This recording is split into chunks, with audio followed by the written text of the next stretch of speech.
Hi there, everyone, and welcome to today's session, The Mystery of the Missing Item. My name is Colin Connor. It's a pleasure to have you with us here today. So, a little bit of housekeeping just before we dive in here. We've got about 30 to 45 minutes booked for our time here today. This is going to be an interactive session. So, we've got a few ways that you can interact with us here. We've got the chat at the bottom of your screen, and you can always select when you're messaging in that chat if you're going to be sending just to the participants and the hosts, or if you want to message everyone. That's a great way to interact and react to the content that we have here today. We also have a Q&A pod, or a dedicated Q&A section here. We're also going to be having some quizzes and polls running, so that's a great way to let me know what's clicking, what questions you have. And then there's also the reactions module just next to the Q&A, where you can give me a thumbs up. You can give me a shocked face if I'm revealing something to you that maybe you didn't know, or something that you're amazed by. We also have, for this session, some annotation. So on your screen, folks, can you let me know if you see a little toolbar? For example, I see mine just toward the left-hand side of my screen. If you're able to draw on the screen, let me know. You can pick up a pen. You can give me a little doodle, a little smiley face, or a little pumpkin. Let me know if you can see the option to draw on your side, folks. Not seeing any drawings come through yet, but we'll activate that interaction. We'll activate the drawing throughout the session here. Great. All right. So I'll just clear my drawings first before we continue. There we go. Great. And then, of course, we have the polls as well. So I'm going to go and close out the poll here. It looks like the winner is Reese's Peanut Butter Cups, one of my personal favorites. Love it. Not seeing any love for Coffee Crisp, though. Quite possibly my favorite candy bar in the world. I'm originally from Canada. It's a Canadian chocolate bar, one of my favorites. We have some love for Twix and for Snickers and the like. But if there's any candy that I've missed, definitely let me know. Great. So we're going to go and get started here with Mystery of the Missing Item. So some goals for our session here today is we're going to identify where and how things go missing. Some of those gaps in processes that I've helped some other folks fill, where those items are going missing, those little hiccups where things aren't tracked or things aren't monitored as closely. That way you could avoid some of those common hiccups or those common mistakes that I've helped some other companies avoid. We're going to set up a plan for success to identify how to relate your items and even streamline building your projects by adding in some related items. So, quick question before we get started is we're starting with a day like any other. I'm going to give you an example of a question that may have happened to you. We're then going to set up some recipes for success. I'm going to share some of the tales that I've picked up along the way, and then we're going to close out with some tips and treats. As I mentioned in our session yesterday, there are no tricks in this session other than some tips and some best practices for you and your team. And then we're also going to be showcasing something new that we've been working on. And this is actually related to inventory. So we're very excited to share it with y'all. And we're going to be exploring that toward the end of the session, along with some discount codes to get you started. So we have a question here. When things go missing or an item doesn't come back for a job, does this look familiar? Does this feel familiar to anyone on your side? So something doesn't come back. Where did it go? What happened to it? How do you know which job it was lost on? How do you know where it got lost along the way? You've got your big cork board and you've got your red tape and you're identifying the little pieces in between. Anyone feel this resonate with them, or does this look familiar to anyone on your side? Getting a couple people typing in here. Kevin, yep, that happened this past week. Yeah, it looks like some tent components were missing on your side. Thanks for letting me know, Kevin. April, yep, definitely. Even down to the little things like the crowns, fittings, uprights of a tent, but also things like a couch can go missing. A couch didn't make it back for the event. Where did it come from? So these are great examples here. So we're going to start with a little story. Started like a day like any other. The pipe and drape backdrop walked into my office and had a great set of leg poles. But I could tell that something was missing. Something was broken about this pipe and drape backdrop, but I didn't know quite what it was. So I need to find out, where did this item go? And thus started the case of the missing item. So we're going to take a look here, folks, in terms of setting up a plan for success to avoid some of those missing items, or to avoid any of that mystery. So we're going to take a look here into a quick example.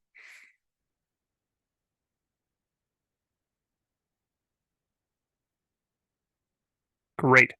So here we're looking at the job where the pipe and drape, the crossbar of the pipe and drape went missing.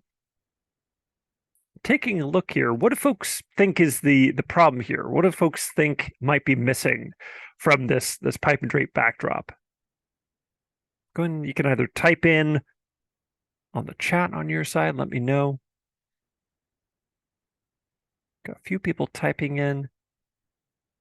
Albert, exactly correct. There are no contents listed there. There's exactly, yeah, and Nick, there's nothing included within this pipe and drape backdrop. This was just added essentially as a line item on the order. Not only was it added just as a line item on the job, it was also added as a custom item on the job.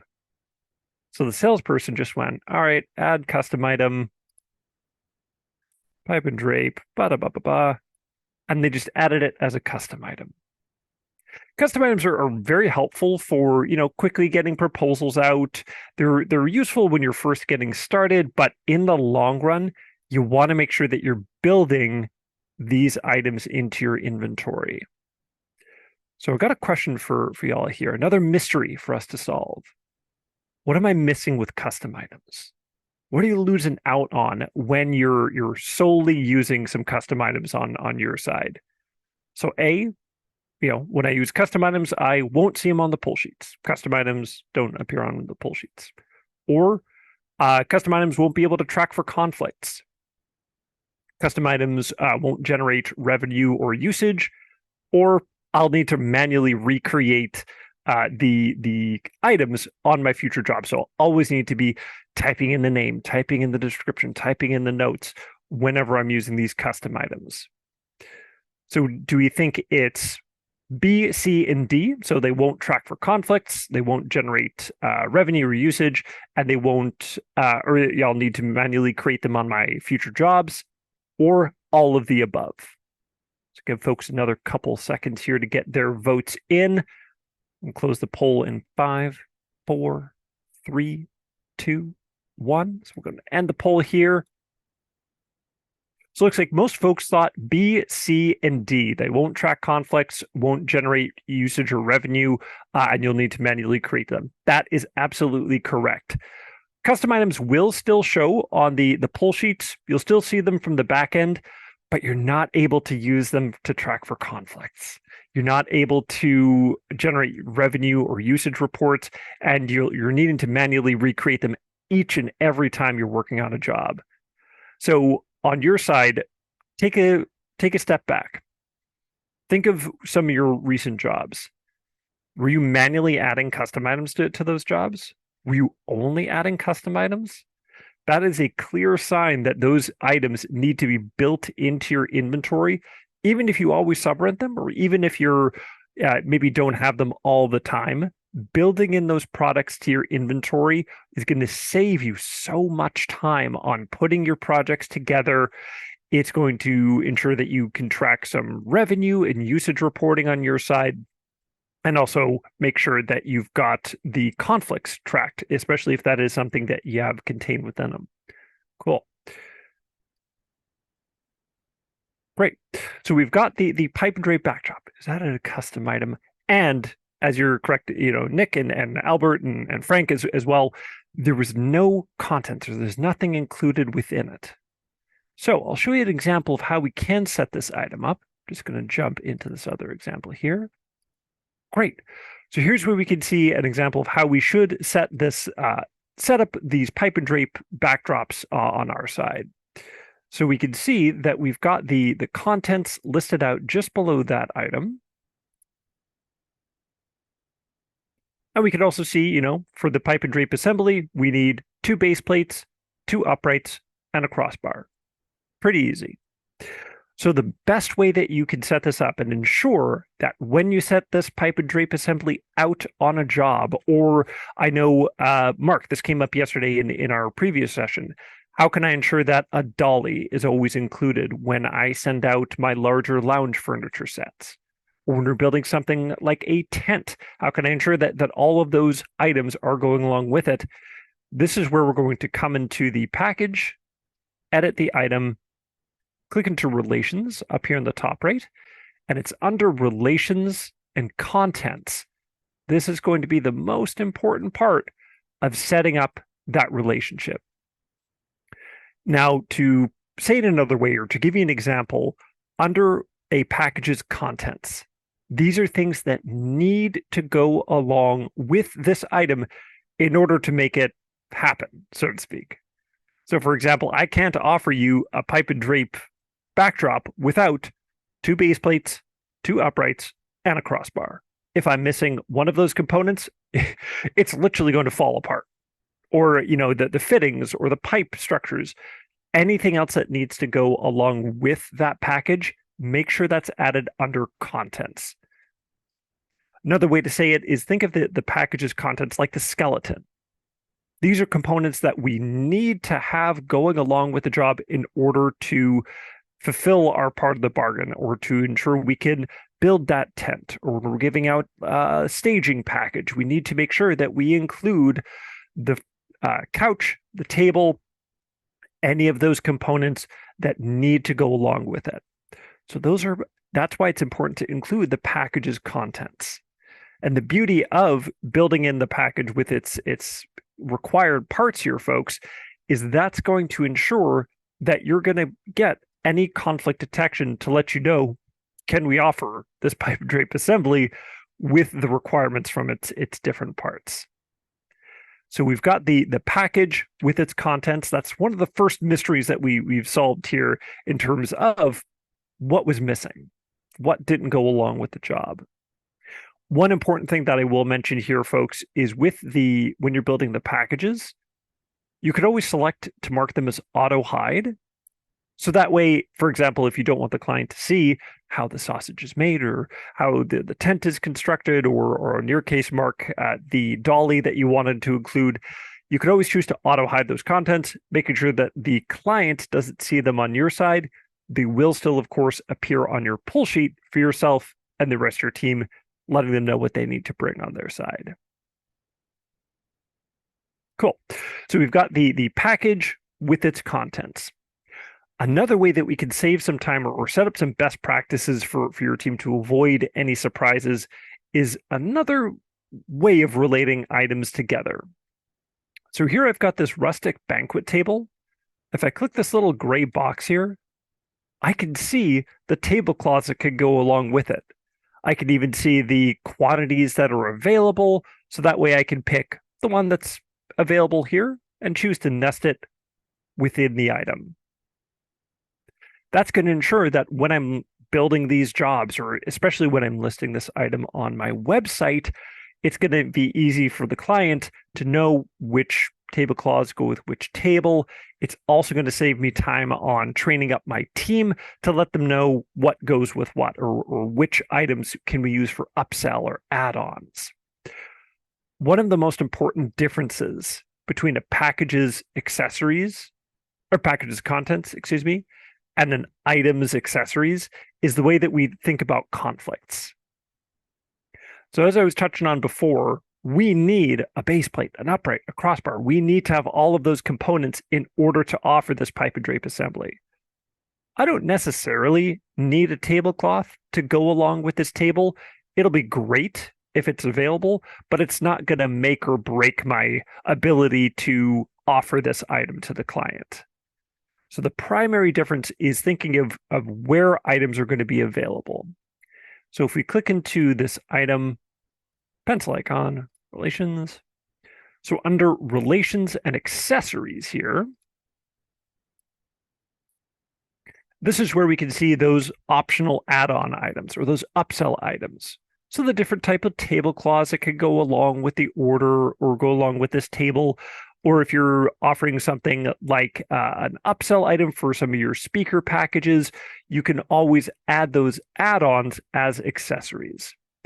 Think of accessories like things that are nice to go along with that main item, but don't need to go along with it in order to make it function, to make it work, or to make it operate. Any questions that I haven't answered regarding setting up a package with some of its contents or an item with some of its accessories? We're going to take a look into a couple of the more custom options here in just a second. Want to make sure that if there are any questions on the differences between a package with contents and an item with accessories, want to make sure that I can show you some additional examples or help clarify any questions either now or before the end of our session. Looks like we're good in the questions for right now. So as I was mentioning earlier, another great example of a package with contents is a tent. So this is where we see we've got the perimeter poles, the leg poles, we've got the center poles, we've got the foot plates, we've got the cables, we've got the cords, we've got everything we need. We do have a question here from Mark. Would accessories be seen on the website integration? Yes. Excellent question. Accessories will, I should back up here. If the item itself is marked as to be visible on your website, yes, you will see the accessories, or your clients will see the accessories on the website integration.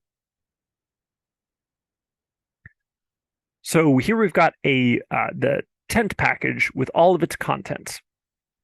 You might be noticing here, these stakes look a little bit different. The reason being is I've listed these stakes as an accessory. You might be wondering, Colin, why did you mark that item as an accessory here? That's odd. So the main reason I've added it as an accessory is a lot of the tenting companies that I've worked with in the past, if we're setting up on grass, we can use stakes. We're not going to charge you for it. That's not something we're going to add as an add-on cost. But when we need to set up on a concrete or like a parking lot, we need to bring big cement blocks. Those weigh hundreds of pounds. Those are super heavy things. So we need to load them into the truck. We need to bring some extra tools in order to make it happen. So we need to add in some extra costs to compensate for that big heavy item that we're offering. So one thing I'll show you here is, let's say I need to now swap out these stakes for these weights. So I can click on the items, or click this little gray box, alternates. And this is where I can easily swap out for my concrete blocks. Here we go. And then just choose to make it visible on the contract. And look at that. I'm charging the client for these concrete blocks. It's already built in, and it's clear to my client, my crew rather, which items or which weights or which anchors are going with which tent or with which structure here. To show you a real quick example, I'm going to scroll up toward the top, toggle from vendor into client view here. I can see that the client's not going to see any of those crowns or fittings or any of the ratchet straps, but they will see some of those concrete weights on their side.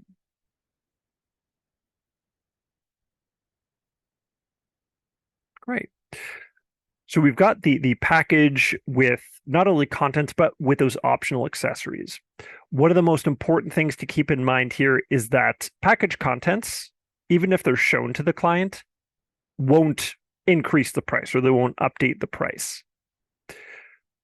Accessories are essentially added outside of the package, and this is where we're going to see that extra cost come in. So packages contents versus their accessories, one of the primary differences there is based off of the cost, or based off of how that price is determined. Got a question here. What if I have the same product, but as different brands? How will the package pull it? Can you give me more of an example, or let me know essentially what products may come in different brands? And definitely understanding like what type of package you're building. Is it a lounge package, decor? You're building a speaker package? That will definitely help me understand a little bit more where you're trying to get to. And I can also always circle back to that toward the end of our session here. Great. So we've explored package contents and accessories. There's one more way that we can add things like the pipe and drape setup and the assembly to the order. Does anyone know how else we can add a custom pipe and drape backdrop to this specific job? Seeing a few people type here. Okay, looks like some folks are on the right track. Great. Well, not to give too much away, we have a built-in builder for your pipe and drape assemblies.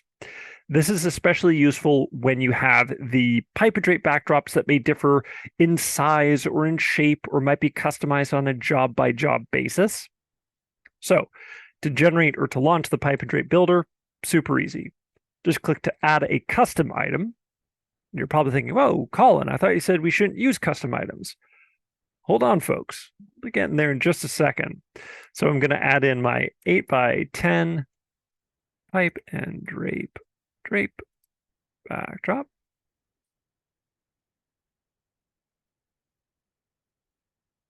Great. Add in my cost of client. And I can also add a photo here at the top as well. And save. Great. So I've got my 8x10 pipe and drape backdrop. What I'm going to do now, and this is the most important piece here, folks, is we're going to add from our inventory in order to let the system know what do we need to bring in order to make this backdrop happen. So we're going to click the three dots, add from our inventory to this package, scroll down, click on builders here in the bottom left. And we're going to click on the pipe and drape builder here at the bottom.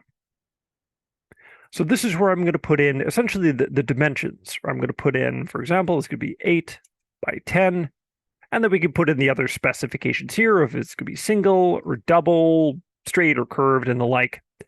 And then I'm going to click calculate. And this is automatically going to pull from my inventory based off of those requirements. So I can see it's automatically pulled my uprights. It automatically pulled the crossbars that should go with it. I can then go in and find a good fit for the base pins here, and then also select the drape. Look at that. Review selections and add to contract. And look at that. It's added in all of those components that I essentially told it I was going to add to this order. And it's always going to look for conflicts, availability to let me know what is available on that job. Now, quick show of hands from you folks. Whose first time is it seeing the pipe and drape builder in action? You can either raise your hand or give me a quick yes in the chat. Oh, wow. A lot of folks first time seeing the pipe and drape builder. Well, that is good for me to know. If there are any questions that you have on your side, folks, definitely you can reach out to our team in the chat. There's essentially like a lot of calculations and formulas going along in the background to determine what's going to be a good fit. And if you have questions on how that all works, you could definitely reach out to our team in the chat to find out more about how the pipe and drape builder is going to work on your side. So definitely, folks, if you do work with pipe and drape on your end and you do have a job coming up, use the pipe and drape builder on that next project. That way you can see how it works, how it's going to pull things together for you. And if questions come up along the way, definitely let our team know. Cool. So one mystery that I often get asked is, when did this item last get used? Where is it? Or what was it used on last? If something went missing, who had it last? To find that is super easy. We can click on the item's name here, click on usage up at the top, and then scroll down to upcoming and in progress projects. If you click to expand that, this is going to show you where the item is going to be used next. It's also going to show you when this item was last used on some past projects or some previous projects. So this is a great way to go back to look at where it was used, how it was used, so that we have that running history of when things were last used on your side. So we're going to take a look into a couple of examples here in terms of prepping for an order and then what happens when things come back. So that way we can track for those damages and those missing items. So here I've got a job here. I'm in the fulfillment tab here toward the middle and on the pull sheet section toward the right-hand side of my screen. So this is a very important piece where you and your team or anyone helping out on your job can mark through their progress to say, yep, we've got these items pulled off the shelf, prepped on the dock, and loaded into the truck. As I mentioned yesterday in our session focusing on best practices for coordinating with your warehouse crew and the rest of your team, make sure you're identifying one job in the next 2 weeks where you're going to be using these digital pull sheets. This is going to give you that peace of mind and that clarity that you're looking for. And it's going to answer so many questions in terms of where did this item go missing? So if the client says like, oh no, like we definitely gave it back to the crew, something must have happened en route, we can always click into the logs here and we can check which teammate specifically said they loaded it, said they delivered it, say they set it up.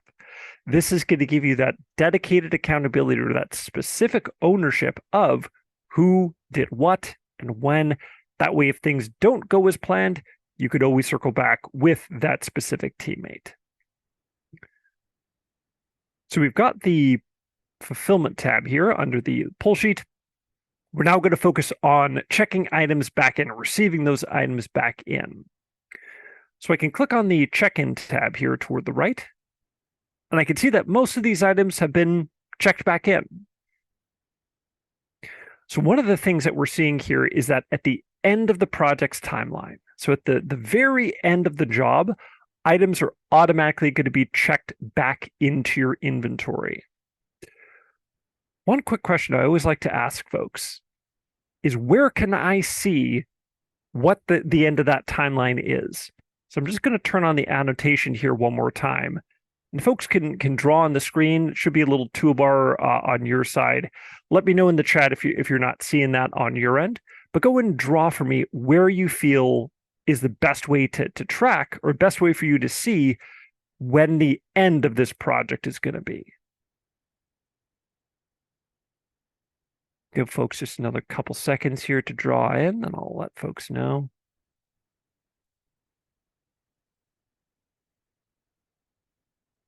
So the best place to see it is here at the very bottom of your screen. This little blue bar, this is something that I always recommend checking in case you're like, why are things checked back in? Or why are things still in use on this job? This is going to be the best place to come check to see when was this order being delivered, when is the event taking place, and then when are we picking this item up. So we call this the project timeline because this is going to give you a much clearer understanding of when things are happening on this job. Now, who can tell me what's something that is missing from this specific job? Something's missing here. Something's not right. What is it? Folks can type in the chat. You can let me know. Got a few people typing in here. Okay, people are getting close. People are saying something with the return or the pickup. Exactly. So we are seeing that there is only one logistic on the order, only having that drop off on the order. But there's no pickup. There's no return on this job. So as far as the project knows, or as far as the system knows, it's just going to check items back in at the end of the event on the 31st. But what if you're not picking the items up after the end of the job? What happens if you're not picking them up right away? What if you're coming back the following Tuesday? A lot of companies I work with drop off on Thursday, events on Saturday, and then they pick up on Monday or Tuesday. So exactly correct. Nick and Mark and Brian as well, and Susan, great spotting. There is no pickup logistic. So if you are finding yourself adding just one logistic to your jobs, that is a great opening for things to slip through the cracks. Or that's where things are going to start to be checked back in early, and you're not going to get that sense of full drop off and pick up on your side.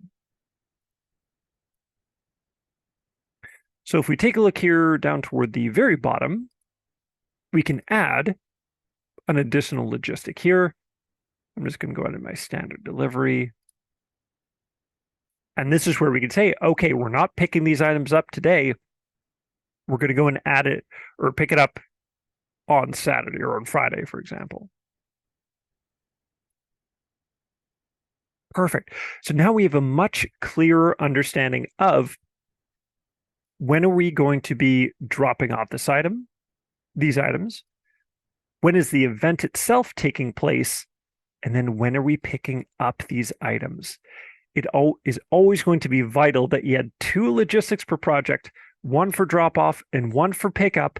That way you have the conflicts tracking as they should. You've got that peace of mind of knowing when things are going out and when things should be coming back in. It's also going to paint you a much clearer picture on your calendar integration to let you know, when do people need to be there? When do my team need to be there to set up? When do my team need to be there for strike? So always making sure you're adding 2 logistics to your projects. That's going to make it super easy to ensure that you've got that added clarity on your side. Now, let's say I'm working with things like drape, or I might be working with things like napkins or the like. Is there a way where I can add an extra in-use time, or I can add an extra time for cleaning or for prep, or ways that I can make sure that I've got these items back in? Let me go and get my other poll here launched. There we go. There we go.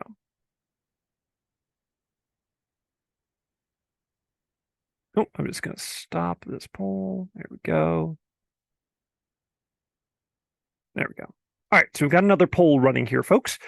So now that I've got the pickup logistics, let's say, sure, I might get the items back on November 4th, but how can I ensure that for things like my linen, or if there's some electronics that might need to be checked, how do I add extra in-use time so that my crew knows to check those, and that way they can manually check those back in on their side? Great. Looks like folks are on the right track here. Great. Give folks just another few seconds to vote in.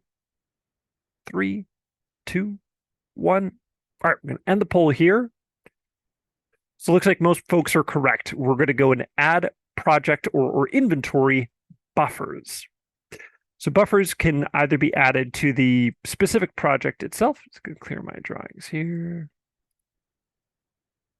If you click this little gear symbol up at the top, project buffers, this is a great way to add in if I'm originally from Winnipeg up in Canada, and I know snow can just come howling in and cause delays. So this is where I could say, we're going to need extra, like another 2 hours after the event for traffic, for driving. That way the items aren't being checked back in right away. The other way that we can add these buffers is in your inventory under settings. This is where we can add essentially like a default project buffer to give our team more time to check things back in before that auto check-in kicks in, either on the project level and or on the specific category of items. So this is a great place to add extra buffers for things like your napkins, tablecloths. I work with a few AV companies who need their video walls checked and prepped on their side. So this is the best way to ensure you've got that extra in-use time on their side. I see we've got one vote for leaving fulfillment open, and that's a great spot there. So fulfillment status. So back here on a project, fulfillment status is up here in the top left. Fulfillment status is open by default on your jobs. You want to make sure that you're closing fulfillment status when you've checked for damages, when you've added things that didn't come back, when you've essentially can wash your hands of the job, go and close fulfillment. When you close the fulfillment status, think of it that like the last turn of the key on the item movement for the job. It's not going to impact item availability, the client's experience, billing, anything like that. It's just a clear signal to say, hey, Corey, we've done everything we need to do on this job. Don't need to take any other action. We can go and close it out. So closing fulfillment status is a great practice on your jobs. That way, when you're coming to your project list, you can even quickly filter here on the left-hand side of your screen to show you projects with a open or closed fulfillment status. So that way you know in these projects in the last few weeks, which projects have my team actually checked back in, or which team or which projects do I need to confirm with our team that we've actually taken action on those jobs. So I see we've got a few questions here, so I'm just going to pivot back to one of my other screens. That way we can take a look at what comes next.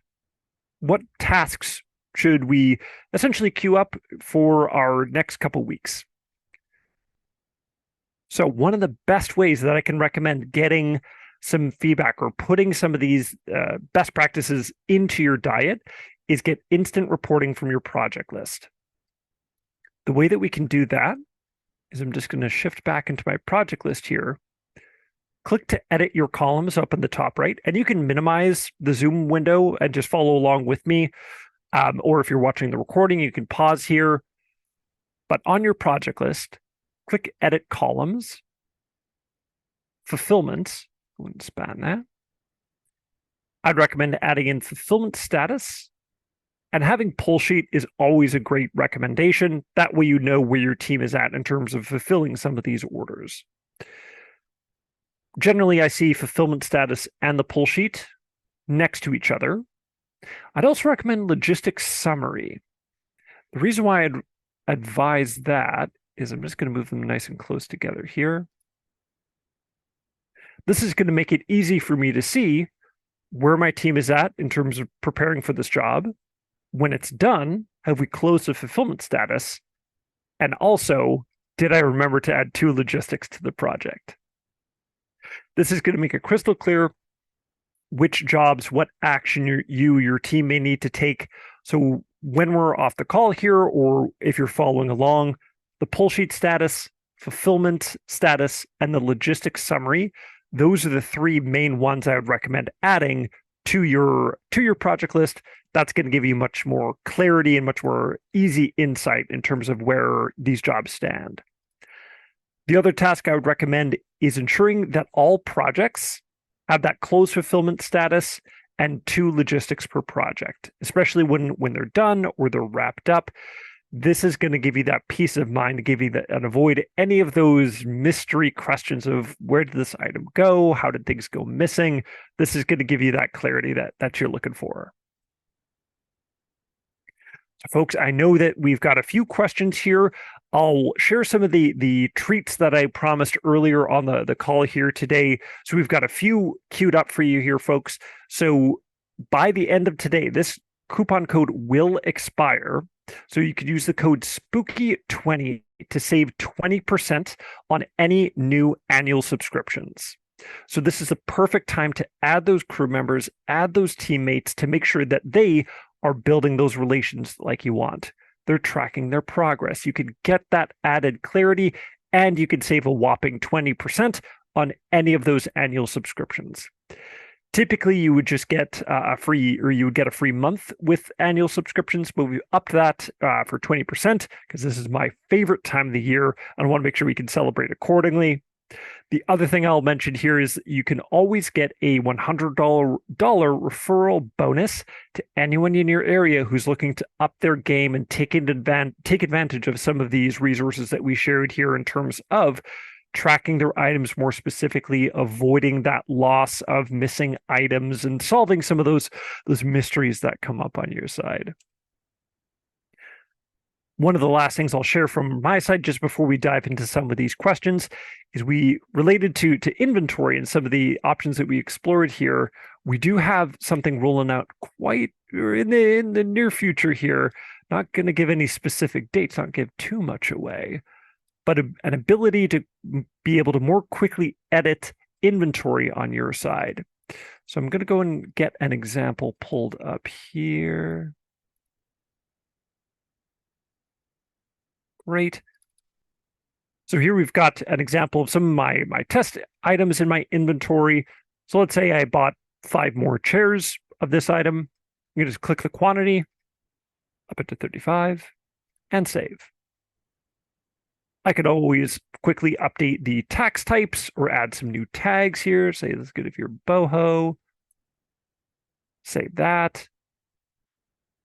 And then add any other internal notes, or let's say I've got a different supplier now. I can always change that inventory out without needing to go to quickly add or to edit that individual item. Perfect. Well, thanks again for your time here today, folks. We're going to be having another session today at 3 p.m. Eastern, focusing on vanishing clients, or where clients may ghost you on your side. I see that we do have a few questions remaining here, so I'm just going to move or pivot to one other slide here with some of my favorite Halloween movies. And I do have a question for you all. Perfect. Do you have the question of what is your favorite Halloween movie? Or if you see something on this list here, going to turn on the annotation one more time. That way you can go and circle, or you can put a little arrow next to the movies that you may have seen or they may have liked it on your side. And a question from Natasha. Yes, so the session is being recorded, and we will have the recording available. We'll send all 3 recordings out from the 3 sessions we've done this week, either by end of day tomorrow or end of day today or early tomorrow, depending on how fast they process on their side. Cool. Great. I see we have a few questions of the favorite Halloween movies coming over.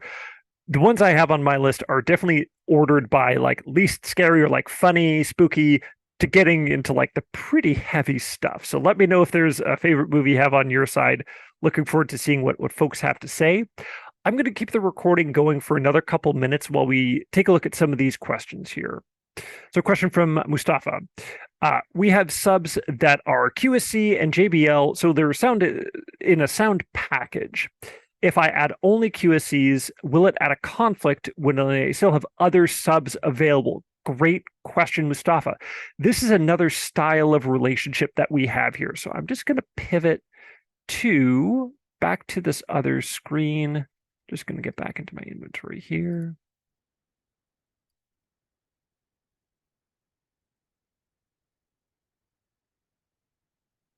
I'll show you an example of how we can set those up.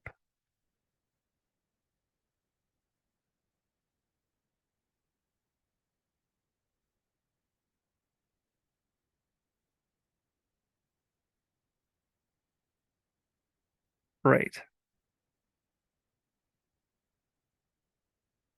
All right.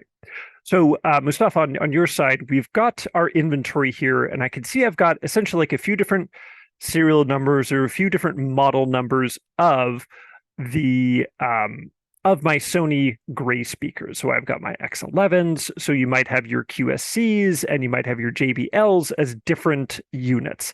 It's always going to be important when you're getting started to add in the individual quantities and the individual amounts of QSCs versus JBLs as separate products.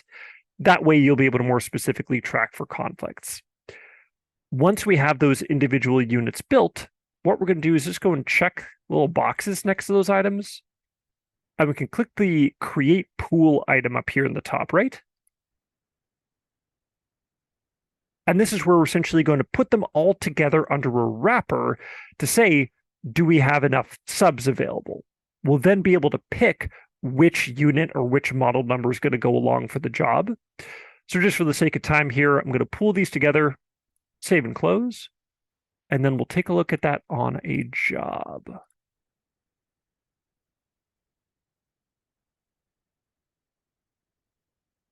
I see someone also recommended, Natasha, follow the House of Usher.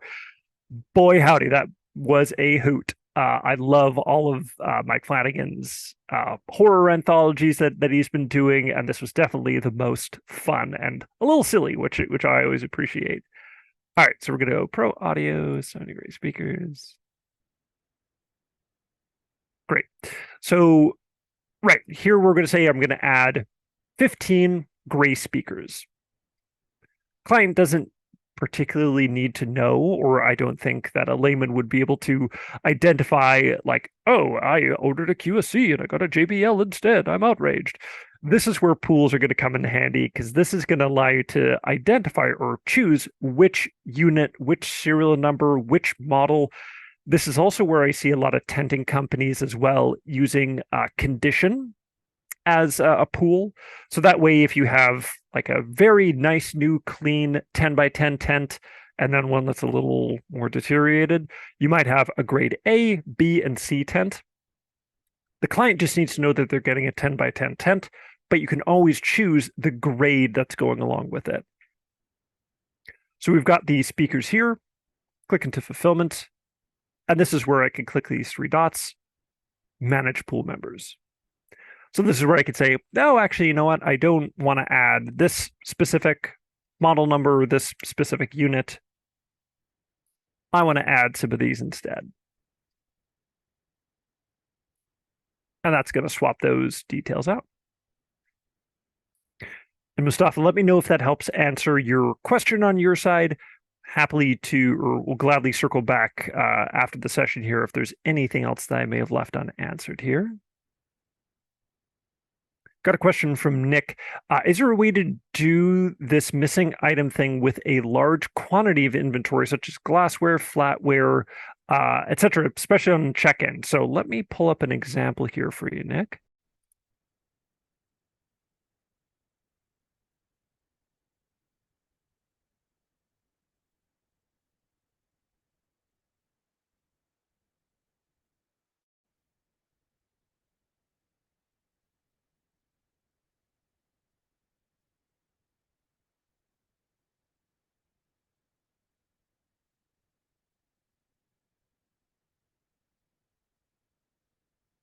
All right, so here I've got this water glass. There we go. I had 500 on the job here. If I click into fulfillment, I'll just need to make some quick changes here.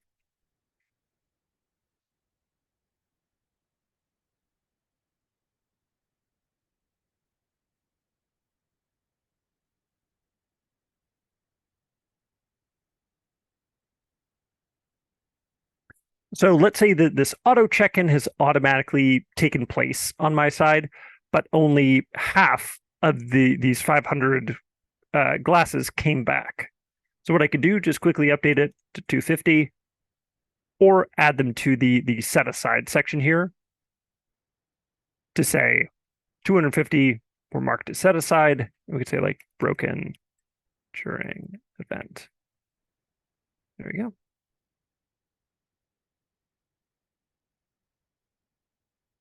And that way I can see I've got 250 made it back and 250 were set aside or marked as missing. So you can always type in the number here, or when you edit the set aside, this is where you can mark how many are missing. Let me know if that answers your question, Nick, or what questions I've left unanswered on my side. And lastly, we've got a question from Mark. Will the items be auto-checked in after the pickup window expires? So at 4 p.m., exactly, yeah. So Mark, it'll always look at the last possible time on the job. So if you do have a window, it'll look for that last possible minute of that check-in. And then, of course, you can add buffers on top of that.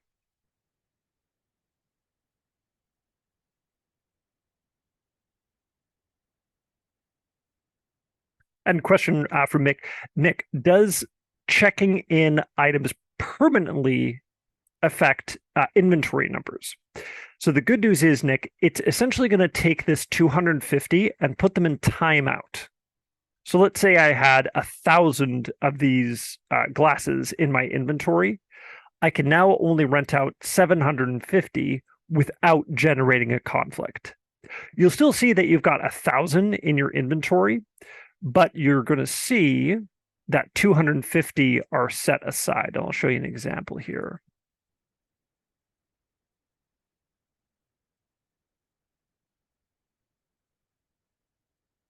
Great. So we see, just to make your life easy here, posted. There we go. Great. So here I've got quantity posted is still 5,000. I still have 5,000 in my inventory, but 250 are set aside. So I could only rent out 4,750 without generating a conflict. Let me know if that answers your question, Nick, or if there's any part of your question I've left unanswered from my side.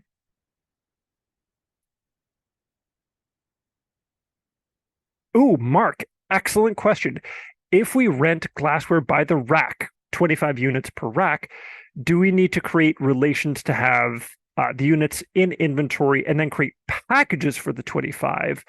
But how do we deal with 2 broken glasses out of the 25? So you are absolutely, I feel you're on the right track here, Nick, or pardon me, Mark.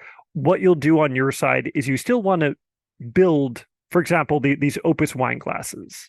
I've got 4,987 individual glasses in my inventory. When I offer them to my clients in my racks of 25, I'm going to add a package.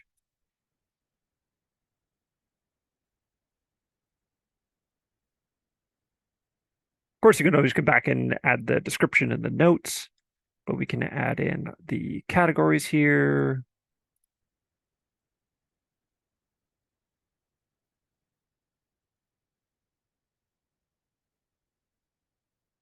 And then under relations and contents, again, we're coming back to this concept of like what needs to go along with this rack of glasses in order to make this happen. So this is where we're going to search for our Opus wine glass and say we need 25 per the rack, and then save and close. So that way, when I search for my Opus glasses here, great. So I can see that it's letting me know I can offer 199 packages or 199 sets of 25 without overbooking one of those individual glasses. So when 2 of those glasses break, that's going to impact how many total units I can offer out, because I may not be able to offer that set or that rack of 25. And I know I've tackled a few other questions here. Mark and Nick and Mustafa, let me know if there are any questions I've left unanswered from my side, because I do see we're coming over our time here and want to be mindful of y'all's time just before we continue here.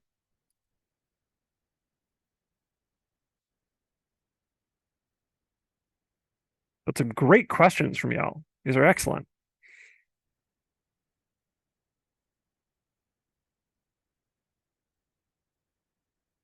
Right. I'm going to go and stop the recording for right now. That way, if there are any other questions, we could definitely tackle those either now, or you can let our team know in the chat. And how do you charge back the client for the 2 broken glasses? Mark, I'll send you some resources on charging the client or how that process will work. I'll send that to you in the chat in Goodshuffle Pro. And if there's any other questions, definitely let me or my team know. We'll be happy to help from our side. Well, folks, thanks again for joining with me here today for the mystery of the missing item. We're going to be having our next session at 3 p.m., so in just a couple hours, focusing on the tale of the vanishing client, I believe. We'll look forward to seeing you then, and if there's any other questions, let us know. Thanks so much, folks. Be well. Bye.